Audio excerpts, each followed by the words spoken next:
पिछले ज़माने का जिक्र है। किसी गांव में एक लोहार और उसका बेटा रहते थे। एक दिन बेटा अपने बाप से कहने लगा, अब्बा अब्बा मेरे लिए एक छुरी बनाओ जिसकी धार बहुत तेज़ हो। बाप ने कहा, बेटा छुरी भली ना कठारी, ये तो बताओ तुमने छुरी का करना क्या है। बेटे ने गोल मोल सा जवाब दिया, बस अब्बा मुझे छुरी चाहिए। आखिर बेटे के बेहद इसरार पर बाप ने लोहे की छुरी बना दी। जब बेटे के हाथ में हथियार आ गया तो वो शेर हो गया। लगा बाप को डराने धमकाने कि अब्बा फ़ौरन राजकुमार के महल में जाओ और मेरे लिए राजकुमारी का रिश्ता मांगो, अगर नहीं मांगा तो मैं ये छुरी मारकर तेरा सर तन से जुदा कर दूंगा। लोहार बेचारा ये सुनकर थरथर कांपने लगा। लड़के की आंखों में खून उतरा हुआ था। लोहार उस घड़ी को कोसने लगा जब उसने बेटे को छुरी बनाकर दी थी। अब सोचने लगा कि करूं तो क्या करूं, उधर कुआं इधर खाई। अगर राजा से रिश्ता मांगने गया तो राजा मुझे मार डालेगा और ना गया तो बेटा मुझे मार देगा। आखिर काफ़ी सोच विचार के बाद उसने फैसला किया कि यूं मरने से बेहतर वहां मरना बेहतर है। चलो राजा के पास चलता हूँ, चाहे कत्ल ही क्यों ना हो जाऊँ। बात तो हो जाएगी कि लोहार राजा से रिश्ता मांगने आया था।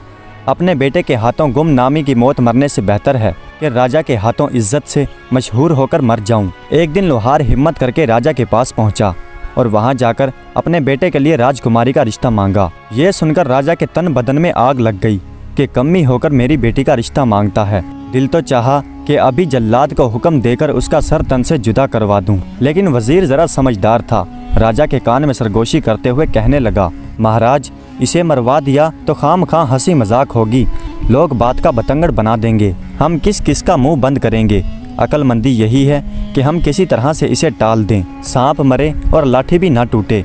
हम इससे ऐसा सवाल कर डालते हैं कि जिसका जवाब ये सारी ज़िंदगी भी ढूंढ नहीं पाएगा। अगर गुड़ देने से ये मर जाए तो जहर क्यों दीजिए।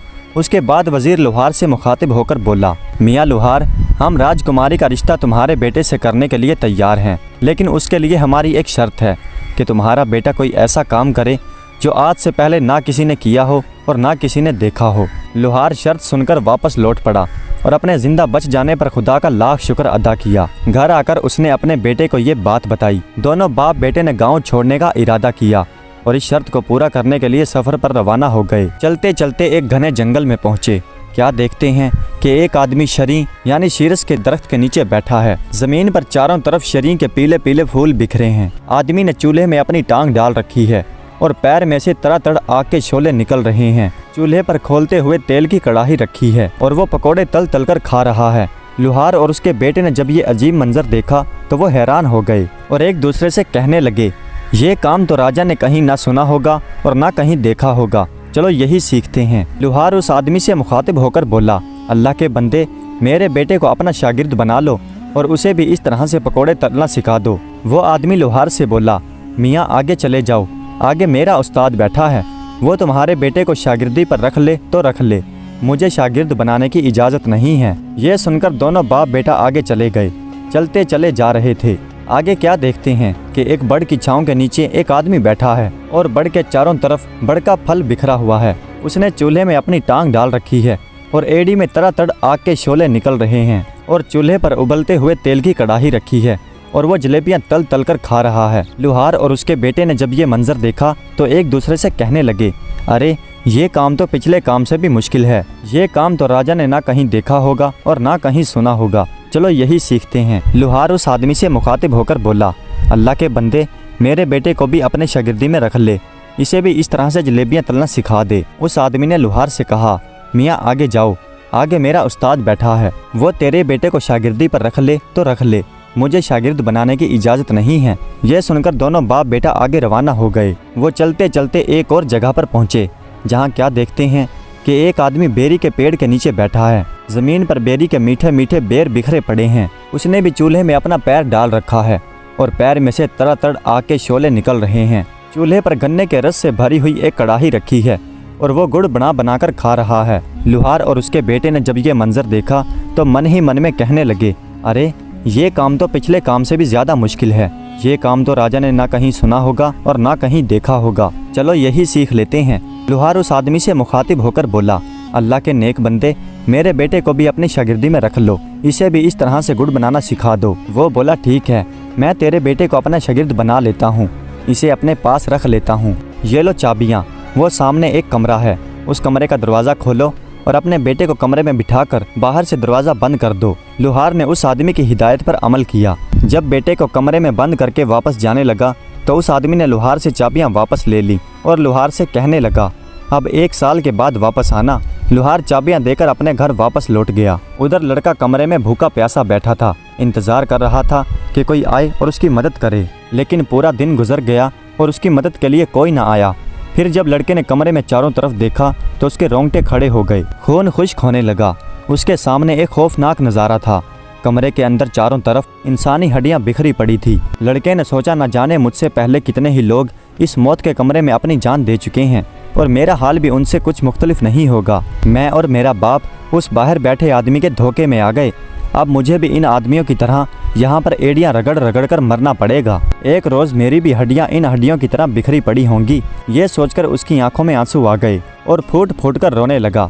जब रोने से दिल का गुबार निकल गया तो कमरे में एक कोने में जाकर बैठ गया। दिल ने कहा, जब तक सांस तब तक आस। लड़के ने जमीन पर पड़ी हुई एक बड़ी सी हड्डी उठाई जिसका सिरा छुरी से ज्यादा तेज और तीखा था और दीवार खोदना शुरू कर दी। दीवार से मिट्टी गिरती रही और गिरती रही। आखिर रात दिन की मेहनत रंग लाई। दीवार में इतना बड़ा सुराख हो गया था कि एक आदमी उसमें से निकल सकता है। जब लड़का उसमें से निकलकर दूसरी तरफ गया तो क्या देखता है कि एक और कमरा उसका मुंतजिर है। कमरा खूब सजा हुआ है, कीमती पर्दे लटक रहे हैं। कमरे में बहुत कीमती कालीन बिछा हुआ है। जाली के पर्दे के पीछे सांस लेते हुए किसी बहुत हसीन जिस्म का एहसास होता है। जो ही लोहार के लड़के ने पर्दा सरकाया तो उसकी आंखें खुली की खुली रह गईं। क्या देखता है कि एक गदराए हुए गोरे रंग की मालिक एक बहुत खूबसूरत लड़की बिस्तर पर लेटी हुई सो रही है। जवानी की नींद में सांस लेते हुए उसका जिस्म मुसलसल हरकत में है। करवटों के बायस काले काले लंबे बाल उसके जिस्म से लिपटे हुए हैं। कुछ देर लड़का दीदे फाड़े उसे देखता रहा। उसी दौरान लड़की की आंख खुल गई। पहले तो लड़की अपने कमरे में अजनबी लड़के को देखकर डर गई और लड़का भी घबराया कि खुदा जाने क्या बला है। थोड़ी देर बाद जब दोनों मुत्तमीन हुए तो लड़की ने कहा, कोई बात नहीं, आजा मेरे पास आजा, यहाँ बिस्तर पर बैठ और मुझे बता कि तू कौन है और यहाँ कैसे पहुँचा। यह सुनकर लोहार के लड़के की हिम्मत बढ़ी। उसने अपनी सारी कथा कही। पहले तो लड़की ने उसे कुछ खाने के लिए दिया और फिर कहा, जो आदमी बाहर गुड़ निकाल कर खा रहा है और जिसने तुझे कमरे में बंद किया है वो आदमी मेरा बाप है। मैं भी जादूगरनी हूँ, तू फिक्र न कर, मैं तुझे जादू सिखाऊंगी। लड़की अपने बाप से 2 गुना ज्यादा आगे थी। बाप अगर 14 दर्जे पर था तो बेटी 16 दर्जे पर थी। लड़की ने लोहार के लड़के को जादू सिखाना शुरू कर दिया और उसके अलावा उसे तरह तरह के फल और लजीज खाने खिलाती। अच्छी से अच्छी उसे पोशाक पहनने के लिए देती। इसी तरह से 1 वर्ष गुजर गया, लेकिन लोहार लड़के को लेने के लिए ना आया। उसने सोचा कि जब तक मेरा बेटा कामिल जादूगर नहीं बन जाता उसे लेने के लिए नहीं जाऊंगा। इस तरह वो लड़का साहिरा जादूगरनी से जादू सीखता रहा और एक दिन अपने जादू में माहिर हो गया। 2 वर्ष के बाद लोहार वापस आया।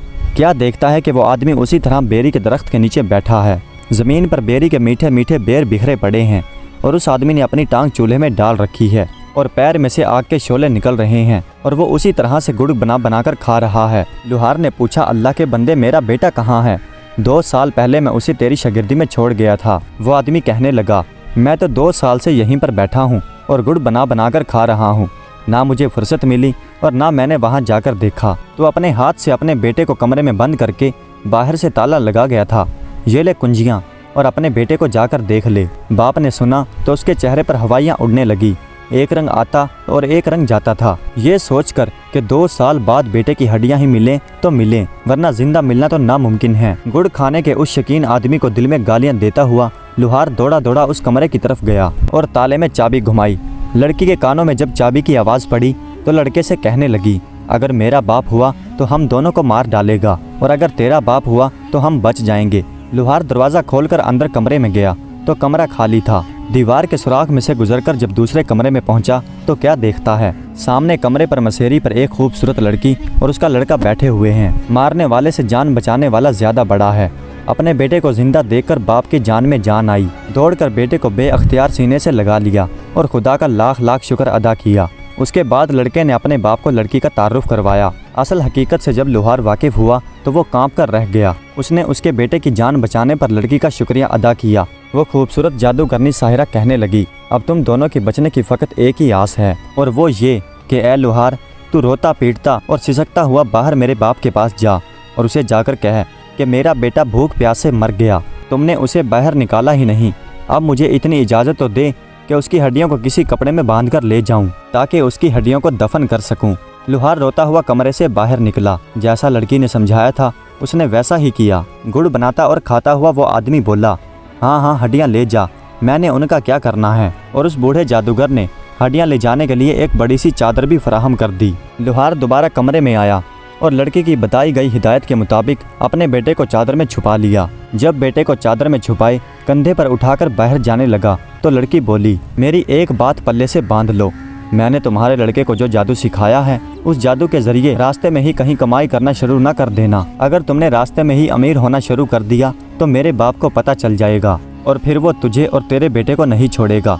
खूबसूरत साहिरा कमरे में ही रही। लुहार ने उस लड़की से कहा कि बेटी तू भी हमारे साथ चल, अपने संगदिल और जालिम बाप से रिहाई हासिल कर। लेकिन लड़की ना मानी और कहने लगी कि इस तरह से हम तीनों ही पकड़े जाएंगे और वैसे भी अब मेरा जीना मरना यहीं पर है, यहाँ से भागकर मैं कहाँ जाऊंगी। लुहार अपने बेटे को कपड़े में लपेटे कंधे पर उठाए बाहर निकला। उसने चाबियों का गुच्छा दूर ही से जादूगर की तरफ फेंक दिया, जो अभी तक बैठा गुड़ बना रहा था और साथ ही साथ खा रहा था। जादूगर ने उसकी तरफ कुछ ज्यादा ध्यान नहीं दिया, चाबियां उठाई और फिर से अपने काम में मसरूफ हो गया। जब लुहार सफ़र किए उस आदमी से कहीं दूर निकल आया तो उसने अपने कंधे से नीचे उतारा, फिर अपने बेटे को चादर से बाहर निकाला और दोनों ने खुदा का शुक्र अदा किया कि उन दोनों की जान बच गई। और फिर से बाप बेटों ने सफ़र का आगाज़ शुरू किया। वो चले जा रहे हैं और चले जा रहे हैं और चलते चलते जंगल से बाहर निकल आए। अब वो हरे भरे खेतों में पहुंच गए। एक जगह क्या देखते हैं कि रहड़ चल रहा है, बैल घूम रहा है और कुएं से पानी निकल रहा है। पास ही एक जिम्मेदार खड़ा है। लुहार का लड़का अपने बाप से कहने लगा, अब्बा मैं तुम्हें एक जादू दिखाता हूँ, मैं एक मंत्र पढ़ूंगा और बैल बन जाऊंगा, तुम मुझे जमींदार को बेच देना, लेकिन याद रखना मेरा रस्सा उतार लेना, उसे साथ मत देना। लड़के ने कुछ पढ़ा और फिर बैल बन गया और फिर दोनों चलते चलते जमींदार के पास पहुँचे। जमींदार ने इस कदर खूबसूरत और पला हुआ बैल देखा तो कहने लगा, बाबा जी क्या तुमने बैल को बेचना है? लुहार ने कहा, हाँ बेचना है। जमींदार ने पूछा, क्या लोगे?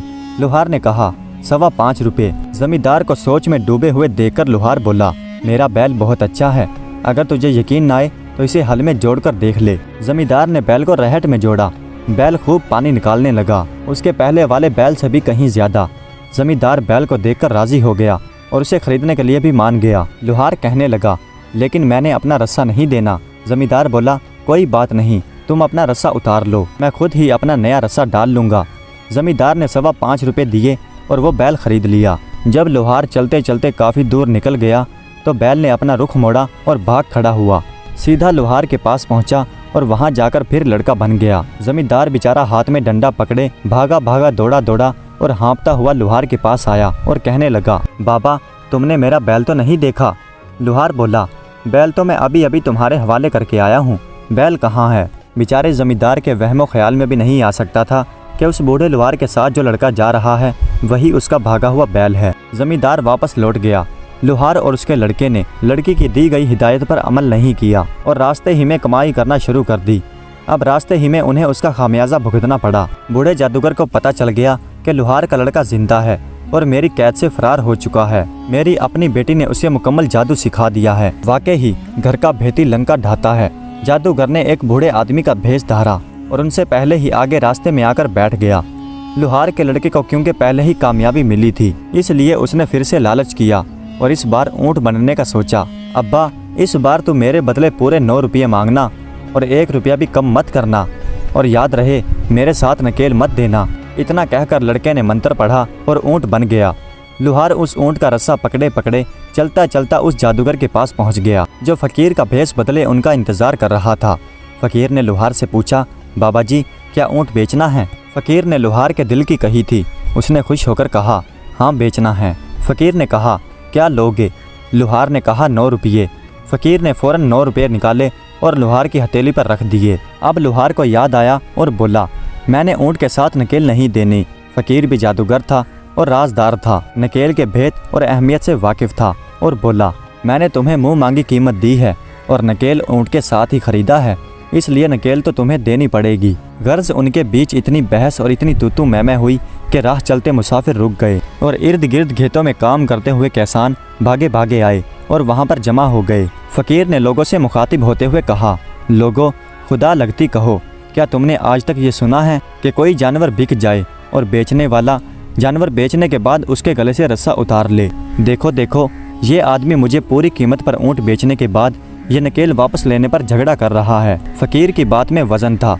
जब लोगों ने देखा कि ये तू मैं नकेल के लिए हो रही है तो सबने लुहार को झूठा किया। इतने लोगों के आगे लुहार की पेश न गई। उसे ना चाहते हुए भी ऊँट के साथ फ़कीर के हवाले वो नकेल करनी पड़ी। फ़कीर जो जादूगर था और नकेल की हकीकत से वाकिफ था, खुशी के मारे उछलने लगा। लड़का अब जादूगर के कब्जे में था, क्योंकि अब नकेल जादूगर के हाथ में थी और इसलिए उसके लिए अब ये मुमकिन ना था कि वो पहले की तरह आज़ाद होकर वहाँ से भाग जाए। लेकिन लड़का भी अब आम लड़का नहीं था। 2 साल जादूगरने की लड़की की शागिर्दी में रहने के बाद एक कामिल जादूगर बन चुका था। उसने मंत्र पढ़ा और कबूतर बनकर उड़ गया। जादूगर के हाथ में नकेल का दूसरा सिरा फट से नीचे गिर गया।